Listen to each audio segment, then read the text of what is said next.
Hey, what's up, guys? It's been a weird couple of weeks, right?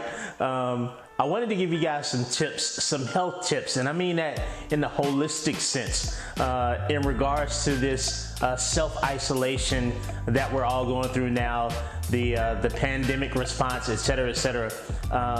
So let's start off with number one. And number one is nobody has these answers for you, right?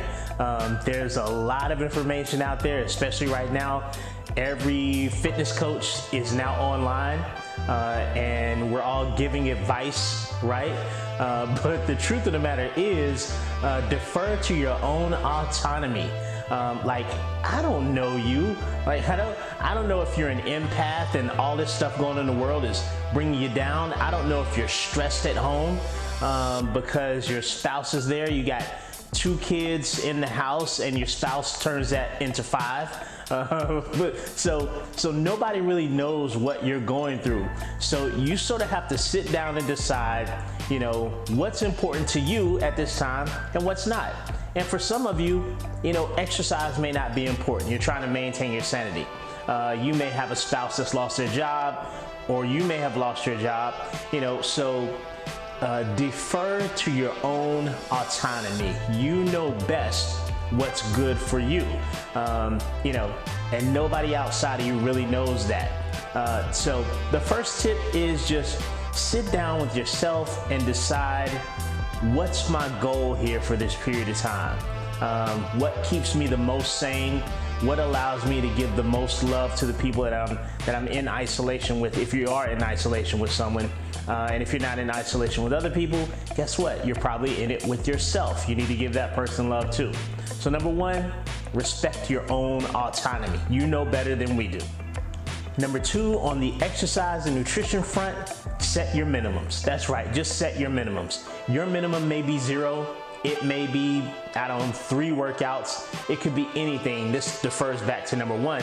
But think of your wellness program as having a volume dial and not an on and off switch. So when things get challenging, and we're dealing with some challenges right now, you don't feel the need to turn that switch off. Look at it as a volume dial and you just turn the volume down. So maybe you were crushing 5 workouts a week in the gym, and maybe now you're doing 2 workouts a week at home.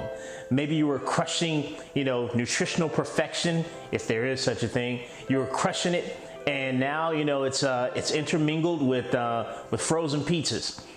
You know, just set your minimums. Something over nothing is always best. Lose the perfection mindset. Give yourself a little bit grace. A little bit of grace. So set your own personal minimums. Number 3, on the nutritional front, worry more about addition than subtraction. One of the first problems that we have when we try to switch our nutrition is we start trying to pull things out, right? We're gonna subtract all the bad things.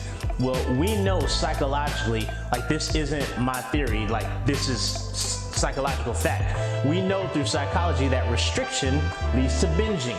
We also know that subtraction leads to something gets sucked in to the vacuum that you leave.